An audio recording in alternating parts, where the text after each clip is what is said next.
Olá, pessoal! Olá para todo mundo que quer alcançar a aprovação no concurso do TSE Unificado. Eu vou falar com vocês agora sobre 3 questões que vão cair na sua prova. Eu tenho certeza que esse conteúdo vai cair na sua prova. Eu tenho certeza absoluta. E eu falo isso porque eu respondi a todas as questões dos últimos 11 anos e eu quero garantir que você acerte essas questões. Eu vou garantir agora, nessa live, vai ter duração aí no máximo 40 minutos, 3 questões para sua prova. Eu estou te dando um passaporte para sua aprovação. Então vamos lá. Quando eu falo de direito eleitoral, prof, você já me falou um pouco sobre isso. Direito eleitoral, essa área do direito que regulamenta o processo eleitoral. Por que a gente fala tanto de processo eleitoral? Por quê? Quando a gente fala de Estado, a gente tem que lembrar que todo o poder do Estado vem do povo. Todo o poder vem do povo. O povo exerce esse poder de forma direta e de forma indireta. Como assim? Quando a gente participa de um plebiscito, de um referendo, quando a gente elabora uma iniciativa de lei, a gente está participando de forma direta do processo da formação da vontade política do Estado. A gente está diretamente exercendo o poder do povo de governar, definindo tomando as grandes decisões do Estado. Esses são instrumentos de democracia direta: plebiscito, referendo e iniciativa popular de lei. Agora, quando eu participo das eleições, eu estou de forma indireta exercendo o poder do Estado. Por quê? Quando eu participo das eleições, eu estou escolhendo o meu representante, escolhendo quem vai nos representar, né? Quem vai representar aquela população, quem vai governar o povo naquele território, correto? Indiretamente eu estou lá, sim, porque na medida em que eu participei do processo eleitoral, indiretamente eu estou lá. Claro que estou, porque eu escolhi aquela pessoa para me representar. Beleza? Então, o primeiro ponto que eu quero falar com vocês, relembrando, né? A gente tem que lembrar que todo o poder do Estado vem do povo. O povo exerce esse poder de forma direta, através do plebiscito, referendo, iniciativa popular de lei e de forma indireta, quando nós temos as eleições. Quando você participa das eleições, você está escolhendo o seu representante. Indiretamente, você vai estar exercendo o poder do Estado, porque você escolheu aquela pessoa para te representar. Beleza, primeiro conceito que a gente quer falar então é sobre capacidade eleitoral ativa. Prof, quem é que vai votar?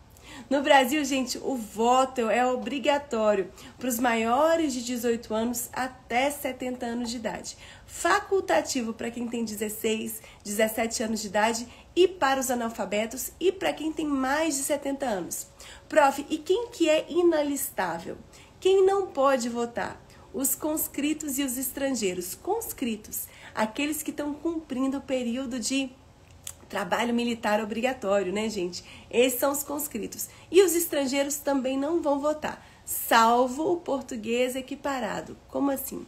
Se você arrumou um namorado estrangeiro, apaixonou com você e agora quer morar no Brasil, ele pode morar no Brasil? Claro que pode. Mas ele vai votar? Não vai votar. Se ele manter a condição de estrangeiro, ele não vai votar, salvo se ele se naturalizar como brasileiro. O estrangeiro no Brasil não vota. Prof, mas e o estrangeiro que é português de Portugal? Existe uma figura que chama português de Portugal, né, que é o português equiparado.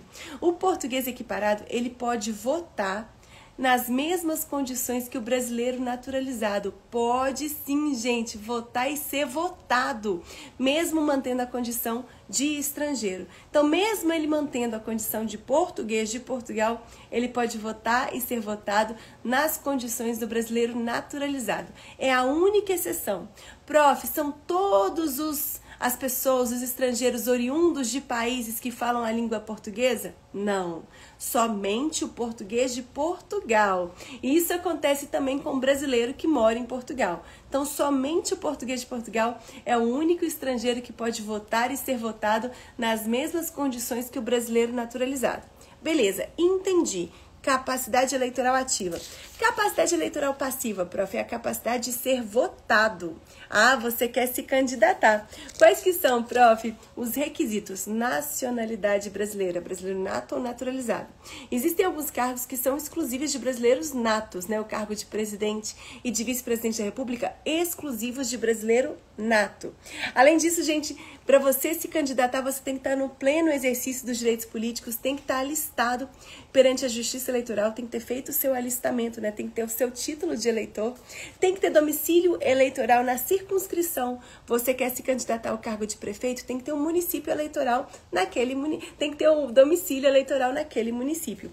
Além disso, filiação partidária. É vedado no Brasil a candidatura avulsa. Você, para se candidatar, precisa de um partido político. Prof, o que é partido político? Partido político é uma pessoa jurídica de direito privado formado por um conjunto de pessoas que têm uma ideologia comum. Sabe, um pensamento forte sobre como a política, como as decisões de governo devem se dar naquele país. Calma que eu vou falar com vocês sobre criação de partido político hoje. Lembrando, gente, que além desses requisitos, você tem que atender o requisito de idade mínima. Como assim?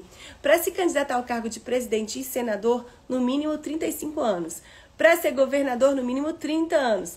Para ser deputado federal, distrital ou prefeito, no mínimo 21 anos. E para ser vereador, no mínimo 18 anos. Prof, em qual momento que eu vou, de fato, demonstrar que eu atingi essa idade? No momento da posse, salvo para o vereador. O vereador tem que comprovar que já completou 18 anos até o dia 15 de agosto do ano eleitoral. Por quê, prof? Porque a partir do momento que ele se candidata, ele vai usar recurso do fundo partidário. Ele vai tomar várias decisões. Imagina só um garoto de 17 anos usando recurso do fundo partidário. Como é que a gente responsabiliza ele depois se ele não completou os 18 anos? Tá entendendo? Então, para o vereador, a data é um pouquinho antes, tá bom? Beleza, prof. Dito isso, eu quero criar um partido político. Eu posso criar? Gente, é livre a criação, fusão, incorporação e extinção de partidos políticos no Brasil. Você pode criar. Me explica como é que funciona esse processo? Esse é o tema da aula de hoje. Eu tenho certeza que isso vai cair na sua prova. Mas antes, eu quero falar com você sobre sistema eleitoral. Como assim? Existem alguns sistemas eleitorais que a gente tem que estudar. O sistema majoritário e o sistema proporcional. O majoritário pode ser um majoritário simples e um majoritário que? Absoluto. Vamos entender. Em municípios com até 200 mil eleitores, gente, sabe quem vai ser eleito para ser o presidente? Aquele que tiver a maioria dos votos.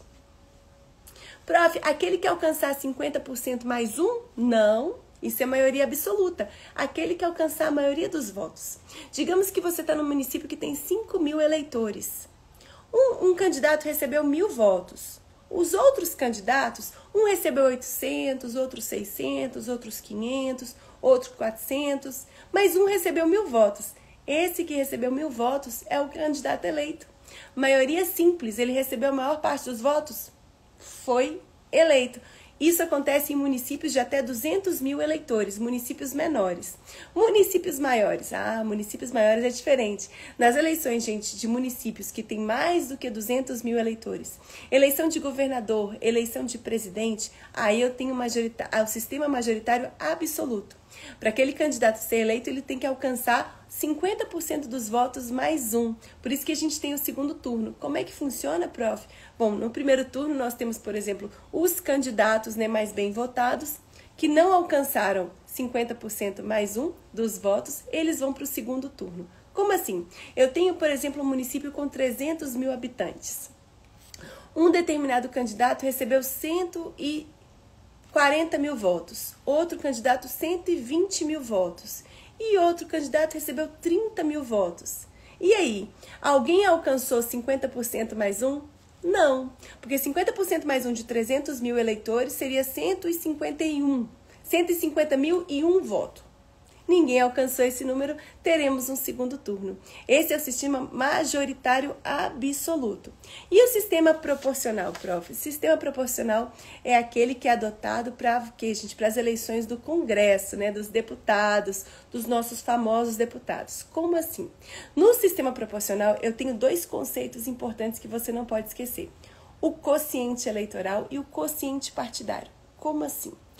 Digamos que a gente teve aí uma eleição. Vou falar com números que vai ficar mais fácil. Todos os números e exemplos estão aqui.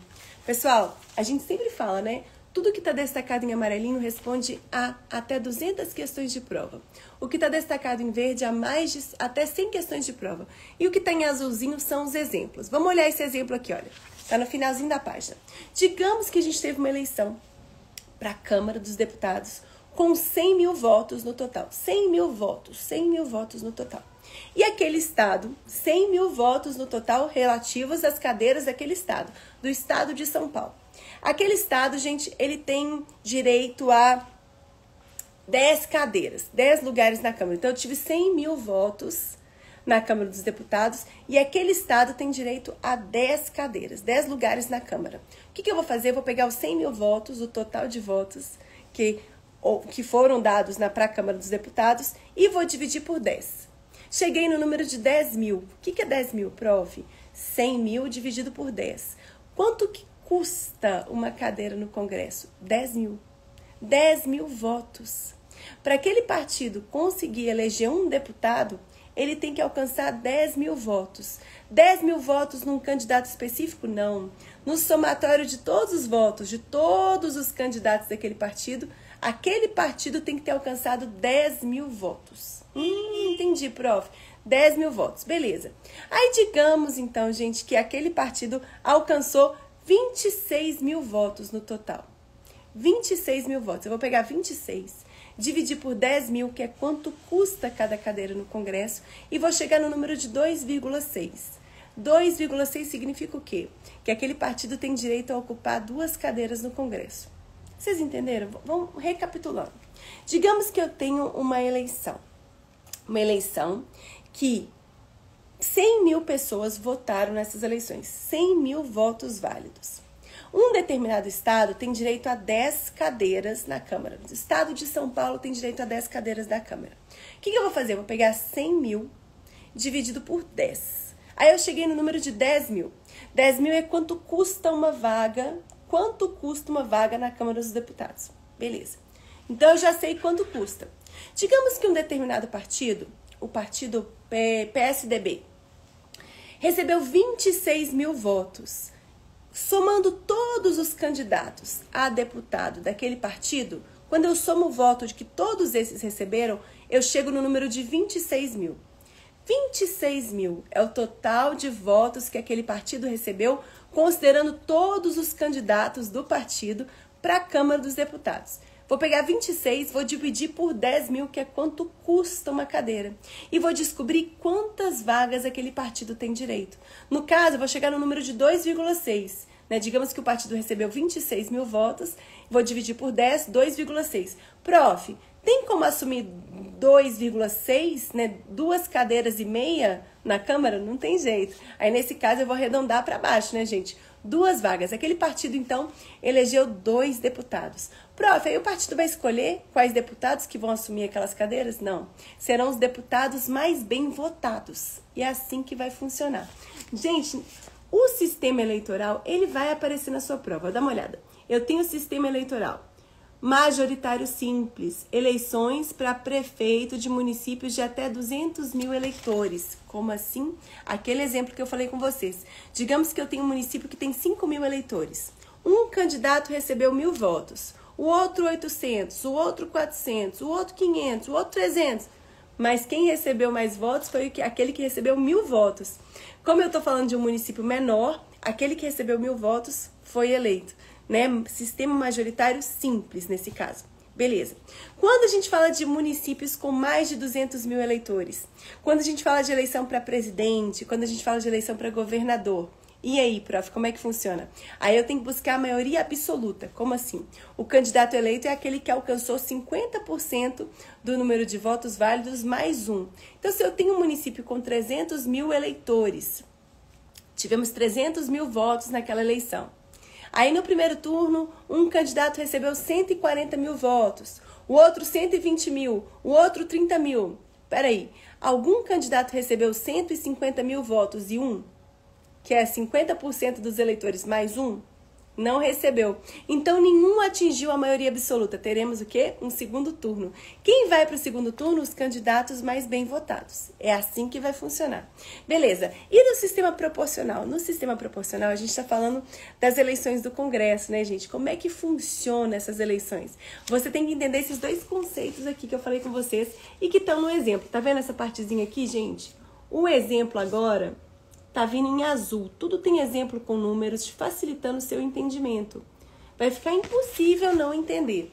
Quando a gente fala de sistema proporcional, lembra que existe um conceito importante de quociente eleitoral. Quociente eleitoral é quanto custa uma vaga na Câmara dos Deputados. Como é que eu faço esse quociente eleitoral? Eu pego o número total de votos, divido pelo número de vagas, número de cadeiras que aquele estado tem direito na Câmara dos Deputados e chego ao quociente eleitoral. Depois eu vou pegar o número total de votos que aquele partido recebeu, considerando todos os seus candidatos a deputado, considerando todos. Vou somar o total que aquele partido recebeu e dividir pelo valor que quanto custa, né, gente? Pelo quociente eleitoral. Vocês estão vendo que os votos são do partido, né? São do partido, não necessariamente do candidato, do partido. Dito isso, quando eu chego no quociente partidário, é o número de cadeiras que aquele partido vai ter direito na Câmara dos Deputados. Prof, quem é que vai ocupar essas cadeiras? Os mais bem votados. É isso. Vocês entenderam? Eu quero um feedback aí, gente, que isso é importante. Tem muita gente que não sabe disso. Me responde aí, por favor. Me responde aí, prof, eu entendi, eu não entendi. Me conta aí, gente. Me conta aí, eu entendi, não entendi, me conta. Gente, vamos falar um pouquinho, então, enquanto vocês não me dão feedback, eu vou continuando. Inelegibilidade. Eu vou falar de algumas situações que impedem os indivíduos de se candidatarem.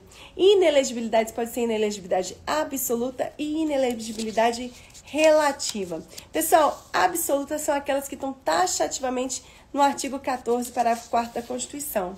Ninguém tem dúvida? Não entendi? Vamos lá. Vamos lá para vocês entenderem que isso é importante. Isso é importante. Mas eu quero que vocês me piquem aí. Eu vou falar e vocês falam, entendi. Entendi essa parte, entendi essa parte. Primeiro ponto. Estou num município que tem até 200 mil eleitores. Qual que é o candidato a prefeito que foi eleito? Aquele que conseguiu o quê? A maioria simples dos votos.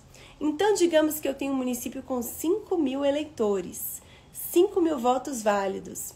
Um candidato recebeu 1.000 votos. Outro candidato, 800 votos. Outro candidato, 700 votos. Outro candidato, 600 votos. Outro candidato, 400 votos. Quem foi eleito? O candidato que recebeu 1.000 votos. Maioria simples. Prof, não vai ter segundo turno? Não vai ter segundo turno. Ai, prof, mas esse candidato recebeu 1.000 votos, ele nem recebeu 2.501 votos. Não, ele não precisa alcançar a maioria absoluta. Estou falando de um município menor, o candidato eleito é aquele que recebeu o maior número de votos. Beleza? Entendi? Quero todo mundo falando, entendi, não entendi. Segundo ponto, quando eu estiver falando de municípios maiores, com mais de 200 mil eleitores, quando eu estou falando de eleição para governador, para presidente, aí o sistema eleitoral que é utilizado é o sistema majoritário absoluto. Como assim? Eu tenho um município aí que tem 300 mil eleitores, 300 mil pessoas. Tudo bem. Um candidato recebeu 140 mil votos, outro 120 mil votos, outro 30 mil votos. Te pergunto, algum candidato recebeu 50% dos votos mais um? Quanto seria 50% dos votos mais um em um município com 300 mil eleitores? Seria 150 mil votos e um. Algum recebeu esse número? Não. Nenhum recebeu. O que vai acontecer? Os dois mais bem votados, eles vão para o segundo turno. Porque quem é eleito, no caso de municípios com mais de 200 mil eleitores, no caso de eleição para governador, eleição para presidente, eu busco a maioria absoluta, 50% mais um. Aí teremos a maioria absoluta no segundo turno. Beleza? Beleza. Sistema proporcional. Sistema proporcional é utilizado para as eleições dos deputados, né, do nosso Congresso Nacional. Como é que acontece no sistema proporcional?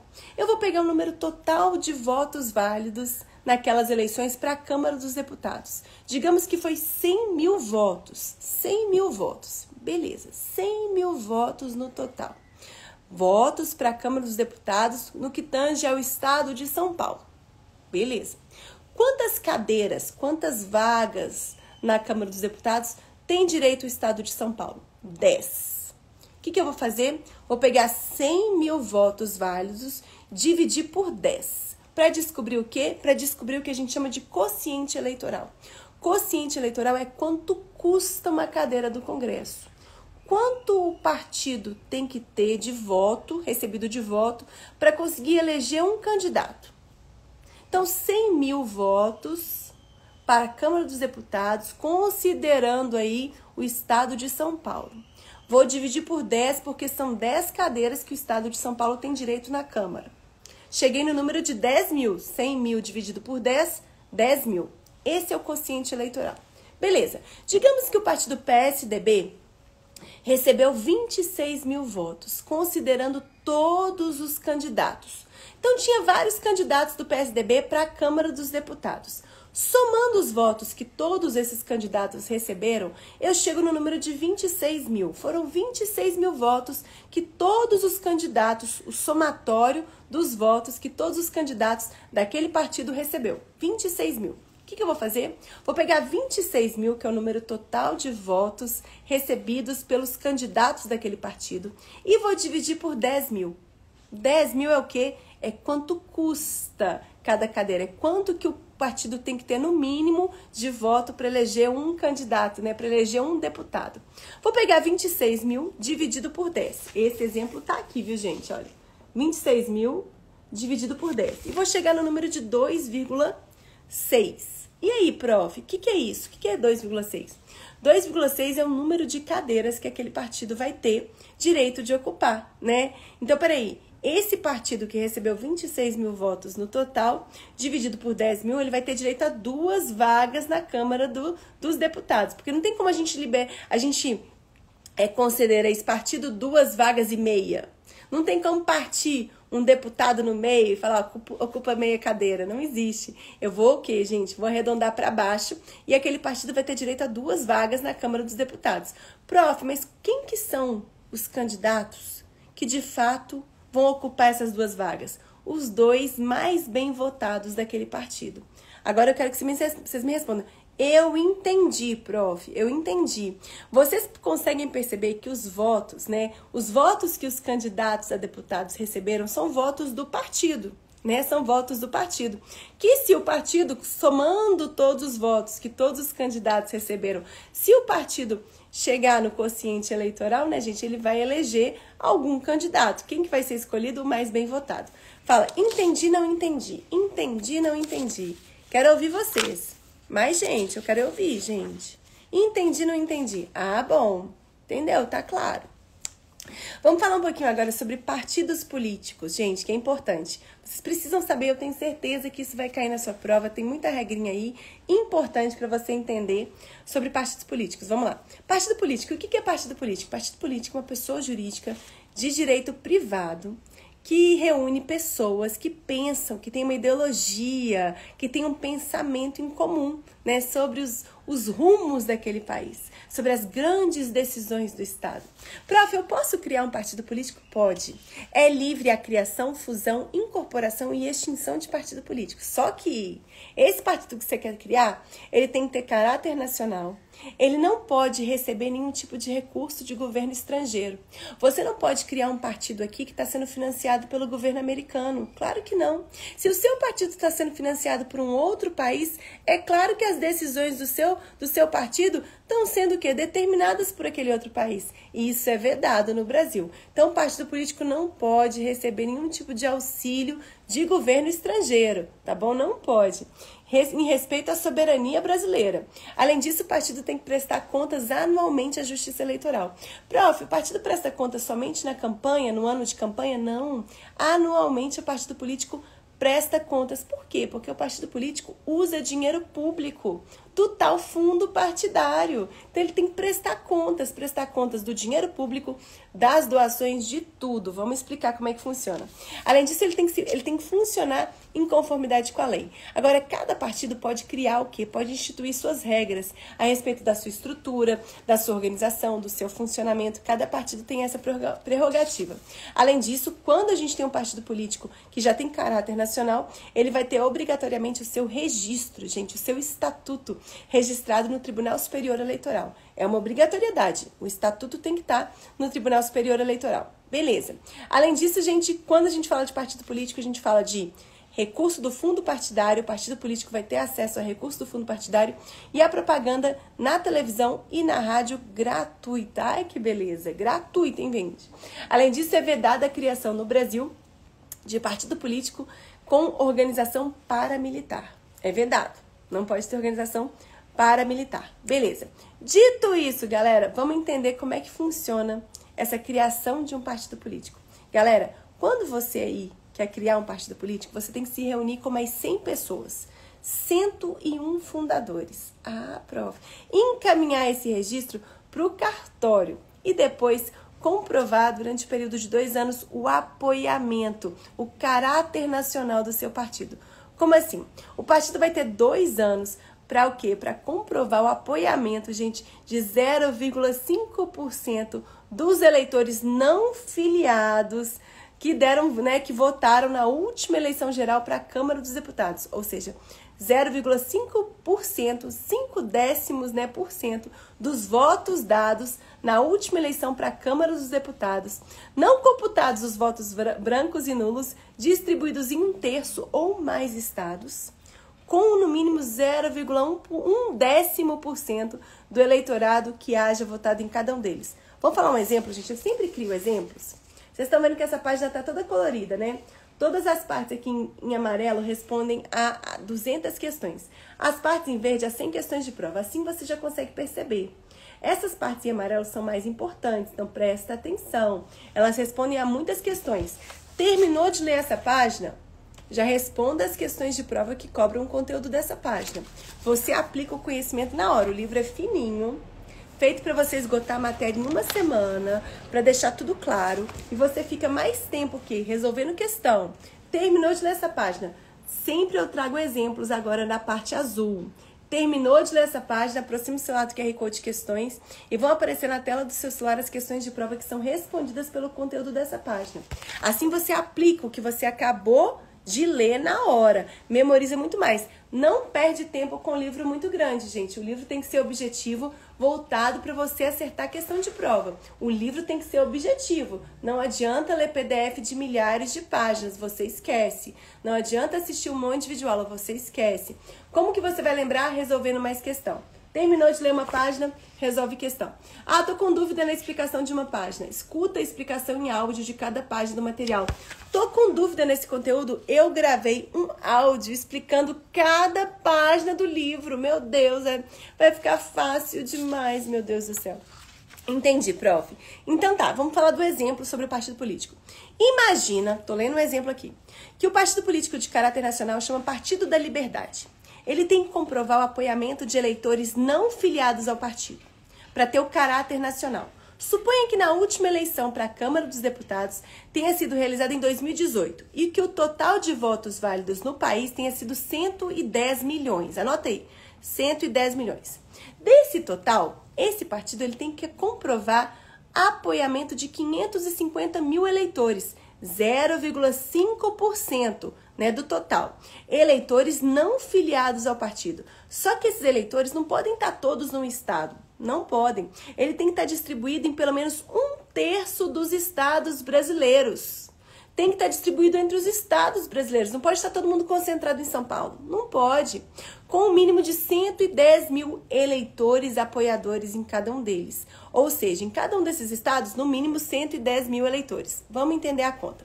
O partido, então, decidiu lançar uma campanha de apoio no país inteiro. Em São Paulo, estado mais populoso, ele conseguiu angariar 250 mil apoiadores em 2 anos. Ah, meu Deus! Representando aí muitos votos válidos na última eleição. Em Minas Gerais, outro estado com grande peso eleitoral, o partido conseguiu 130 mil apoiadores. Nossa, também conseguiu muito de votos válidos da última eleição. Além disso, ele conseguiu apoiadores em mais 6 estados. Cada um desses estados com no mínimo 110 mil eleitores apoiadores, totalizando aí 880 mil eleitores apoiadores em todo o Brasil. Ah, foi muita gente, prof. Que maravilha! Aí, então, esse partido comprovou o quê, gente? O caráter nacional dele. Então, quais são as etapas para a criação de um partido político? Primeira etapa, você vai se reunir com mais 100 pessoas. 101 fundadores, no mínimo. Só que essas pessoas têm que estar distribuídas em pelo menos 1/3 dos estados. Tem que estar para lá e para cá. Não pode ser todo mundo num estado, não. Só num estado, não. Beleza. Você reuniu esses 101 fundadores, você vai encaminhar para o cartório uma cópia da ata de reunião da fundação, relação com todos os fundadores, exemplares do diário oficial que publicou o programa e o estatuto daquele partido, nome e função dos dirigentes provisórios. Você vai encaminhar tudo isso para o ofício de registro civil, que vai averbar o registro do partido no livro competente. Você vai encaminhar para o cartório. Ah, entendi, prof. E aí, então, vai nascer a personalidade jurídica daquele partido. Mediante o registro no cartório, aquele partido vai ter personalidade jurídica. Entendi. E aí a terceira etapa é a etapa que você busca o apoio. Você vai buscar os apoiadores, 0,5% dos votos dados na última eleição geral, 0,5%. Você vai buscar os apoiadores. Beleza? Chegamos na quarta etapa. Você conseguiu comprovar os apoiadores de 0,5% dos votos dados na eleição geral para a Câmara dos Deputados, distribuídos em mais de 3 estados. Ai, que maravilha! Comprovei o apoio nacional, né? O apoio mínimo. E aí? E aí que você vai registrar o estatuto do partido junto ao Tribunal Superior Eleitoral. E é assim que vai funcionar. É assim que funciona a criação do partido político. Olha a etapa, gente. Primeira etapa, segunda etapa, terceira etapa, quarta etapa. Facilitando aí para você entender como é que funciona. Gente, quando eu tenho um registro do estatuto no TSE, os partidos políticos podem credenciar delegados, agentes delegados, perante o juiz eleitoral, os TREs, os TSEs. Os delegados são aqueles que vão atuar representando o partido perante o juiz eleitoral na primeira instância, perante o Tribunal Regional Eleitoral na segunda instância e perante o Tribunal Superior Eleitoral na terceira instância. Pontos importantes, né, gente, quando a gente fala sobre registro do estatuto do partido. Se porventura o TSE verificar que aquele partido recebeu dinheiro, recurso de outro país estrangeiro, o registro do partido vai ser o quê? Cancelado. Além disso, se aquele partido não prestar contas à Justiça Eleitoral, o registro dele vai ser cancelado. Além disso, se aquele partido, se for demonstrado que aquele partido é uma organização paramilitar, também vai ter seu registro cancelado. Pontos importantes. Prof, é possível a fusão, incorporação de partidos políticos? Sim. É possível, por exemplo, que o Partido dos Concurseiros se una ao Partido dos Professores, formando um novo partido? Partido dos Aprovados? Sim. Isso é fusão. Quando eu tenho o quê? Um partido dos concurseiros que já existe, vai se juntar ao Partido dos Professores, formando o Partido dos Aprovados. Vocês conseguem entender que quando a gente cria um Partido dos Aprovados, tanto o Partido dos Professores quanto o Partido dos Concurseiros deixam de existir? Exatamente, deixam de existir. Estou falando então da situação em que o partido vai deixar de existir para formar um outro. 2 partidos vão deixar de existir para formar um só. Beleza. Na incorporação é diferente. Por exemplo, eu tenho o partido alfa, que vai ser incorporado pelo partido beta. E aí o partido beta vai o quê? Ficar maior. O partido alfa foi incorporado ao partido beta. Vocês estão vendo a diferença? Olha aqui, na fusão eu tenho um partido dos professores, que vai deixar de existir, e um partido dos concurseiros, que vai deixar de existir, formando o Partido dos Aprovados. Isso é a fusão.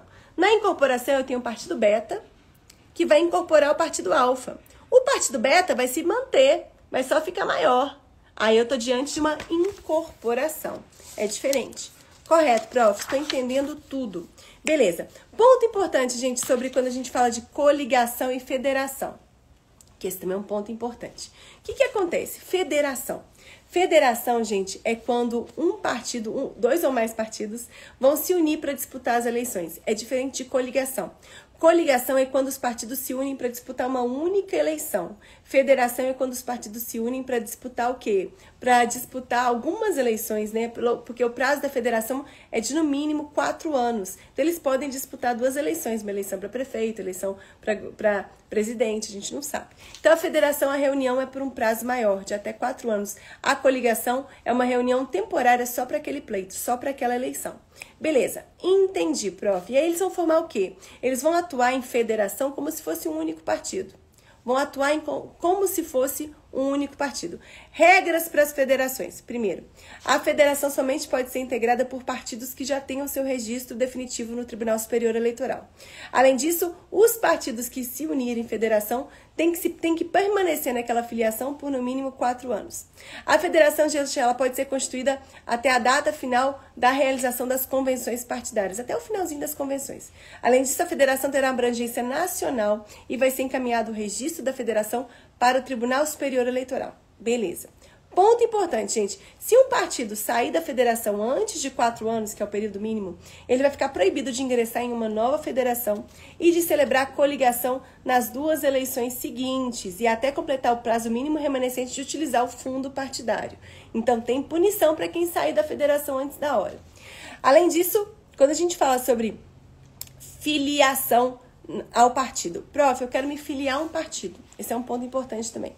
Você pode se filiar a um partido? Pode, claro que pode. E aí, prof, como é que vai ser? Você vai entrar em contato com o partido, vai se filiar ao partido e o partido vai encaminhar essa sua filiação para a Justiça Eleitoral, para registrar isso perante o juiz eleitoral que você está filiado àquele partido.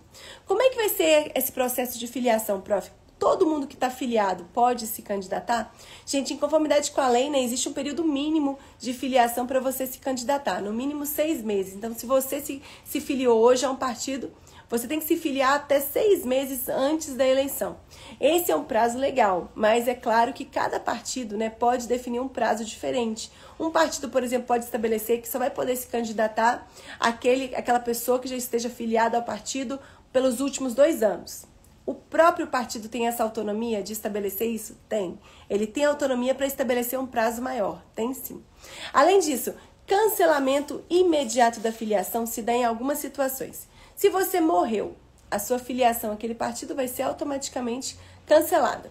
Se você foi punido com a perda dos direitos políticos, eu vou falar isso com vocês, das hipóteses de perda dos direitos políticos, isso vai cair. Se você, porventura, então, perdeu os direitos políticos, a sua filiação também vai ser automaticamente cancelada. Se você foi expulso do partido, sua filiação vai ser cancelada. Se você descumpriu outra regra que está presente no estatuto do partido, pode haver, né, uma regra que institua uma outra hipótese de cancelamento da filiação? Claro. Por isso que tem que observar o estatuto daquele partido político. E se você, porventura, se filiar a um outro partido? Você está filiado ao partido PSDB, mas você se filiou ao partido do Novo. Você vai ter que comunicar essa nova filiação para o juiz da respectiva zona eleitoral e aí, automaticamente, a sua filiação ao PSDB vai ser cancelada. Você se filiou a um outro partido, automaticamente a filiação anterior vai ser cancelada. Além disso, sobre partido político, a gente está falando aí, começando a falar desse tema, ainda vamos falar de um jeito, de uma forma bem aprofundada. Sobre partido político, gente, os partidos políticos, eles têm que prestar contas anuais na Justiça Eleitoral. A gente presta conta anual e também presta conta das campanhas. Por quê? Mesmo que a gente não esteja num ano eleitoral, mesmo que não seja um ano de campanha eleitoral, é claro que aquele partido continua gastando dinheiro, recebendo doação. Tudo isso ele tem que prestar contas em 2 sisteminhas, o sistema de prestação de contas eleitorais da Justiça Eleitoral, que você vai conhecer muito bem quando for aprovado, e sistema de prestação de contas anual. Esses 2 sistemas vocês vão conhecer eles muito bem. E é claro que os órgãos nacionais, estaduais e municipais vão prestar contas, né? Os órgãos nacionais, estaduais e municipais dos partidos vão prestar contas das suas contas, né, perante a Justiça Eleitoral. Então, cada partido tem que manter um registro contábil, tem que manter a contabilidade em dia, né? Tem que prestar contas à Justiça Eleitoral. E, gente, quando a gente fala de prestação de contas, isso vai cair com certeza. Sobre auxílio aos partidos, não pode esquecer que o partido político não pode receber recurso oriundo de entidade ou governo estrangeiro, não pode ter financiamento estrangeiro, não pode. Além disso, o ente público, né, a União, o Estado, uma autarquia, uma fundação, pode transferir recurso para um partido político? Não pode. O ente público não pode transferir recurso para o partido político. Além disso, pessoa jurídica de qualquer natureza. Calma que a gente vai explicar essa hipótese mais para frente.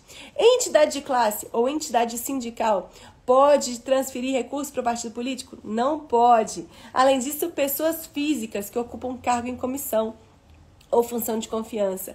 Pessoas físicas que estão ocupando cargos de direção no governo não podem também transferir, fazer doações a partidos políticos. Isso aqui, gente, solta o print que eu tenho certeza absoluta que esse esquema vai cair. Eu tenho certeza absoluta. Olha isso antes da prova, por favor. Eu tenho certeza absoluta que isso vai cair, gente. Mas assim, como 2 e 2 são 4, eu tenho certeza absoluta. Prof, mas tá, quando você fala de prestação de contas, né, do partido, a gente tem que ficar muito de olho porque o partido utiliza recurso público. Recurso público de onde? Do fundo partidário e do Fundo Especial de Financiamento de Campanha. Ai, prof, tem dinheiro público para o partido? Tem dinheiro público para o partido. Justamente por quê? Para garantir a manutenção daquele partido, né? Para que existam várias ideologias, várias legendas políticas no país. Existe sim recurso público para o partido. Agora, vamos entender como é que funciona essa distribuição desse recurso? Quando eu falo do fundo partidário, artigo 41A, dá uma lida nesse artigo. 5% do valor do fundo partidário vai ser destacado em partes iguais, dividido para todos os partidos que atendam os requisitos de acesso aos recursos do fundo partidário. Todos os partidos que têm abrangência nacional. 5%, então, do valor total do fundo partidário vai ser distribuído em partes iguais para esses partidos. Beleza. 95% restante vai ser distribuído para os partidos na proporção dos votos obtidos na última eleição geral da Câmara dos Deputados. Como assim? Aquele partido que elegeu mais deputado recebe mais recurso do fundo partidário. Por isso que é tão importante você prestar muita atenção em quem você está votando. Aquele partido que recebeu mais dinheiro, mais o que, gente? Aquele partido que elegeu mais deputados é o partido que vai receber mais dinheiro. É o partido que vai ter acesso a uma verba maior. Então, presta muita atenção na legenda dos deputados que você está votando. Beleza. Pontos importantes. Além do fundo partidário, os partidos têm direito à propaganda eleitoral gratuita na rádio e na TV. Das 19h30 até as 22h30, podem utilizar espaços na rádio e na TV para difundir seus programas partidários, para difundir suas propostas, para difundir seus candidatos. Lembrando que essa propaganda na rádio e na TV é sempre gratuita e está restrita aos horários que foram disciplinados na lei, gente. Além disso, a gente tem que lembrar que 30% da propaganda eleitoral vai ser utilizada na promoção e difusão da participação feminina na política. Os partidos têm que o quê? Difundir a participação das mulheres na política. Tem essa obrigatoriedade. Pontos importantes que a gente tem que lembrar. Inserção de propaganda eleitoral. Quando a gente fala de eleições nacionais, terça, quinta e sábado. Eleições estaduais, segundas, quartas e sextas-feiras. Vamos entender como é que funciona essa distribuição do tempo, galera? Tô lendo a letra de lei, porque é a letra de lei que vai cair na sua prova. Os partidos políticos que tenham cumprido as condições estabelecidas no parágrafo 3º, artigo 17 da Constituição, vão ter acesso ao direito de propagandar, né, de acessar gratuitamente a rádio e a televisão na proporção da sua bancada eleita em cada eleição geral. Como assim? O partido que tenha eleito acima de 20 deputados federais será assegurado o direito de utilização do tempo total de 20 minutos por semestre para inserções de 30 segundos nas redes nacionais e igual tempo nas emissoras estaduais. Ou seja, aquele partido que tenha mais candidato eleito a deputado federal vai ter mais tempo na propaganda eleitoral. Além disso, o partido que tem eleito entre 10 e 20 deputados federais será assegurado o direito de utilização do tempo de 10 minutos por semestre para inserções de 30 segundos nas redes nacionais. E o partido que elegeu até 9 deputados federais será assegurado o direito de utilização de 5 minutos por semestre para as eleições de 30 segundos nas redes nacionais e igual tempo nas redes estaduais. Galera, quando a gente fala sobre partido político, prof, quais são suas apostas para a prova? Como que funciona o processo de criação dos partidos políticos? O fato de que os partidos políticos que têm caráter nacional vão ter acesso ao fundo partidário? Quais são as doações que são vedadas aos partidos políticos? Tudo isso a gente vai falar com tanto detalhe a partir de agora. Eu só trouxe para vocês aí o inicinho da matéria. A gente vai falar com muito detalhe sobre fundo partidário, propaganda eleitoral, regras sobre isso, doações permitidas, prestação de contas, porque eu tenho certeza que isso vai aparecer na sua prova. Mas hoje eu já te falei de 3 questõezinhas de prova. 3 questões estão aqui. Aproveita esse conteúdo.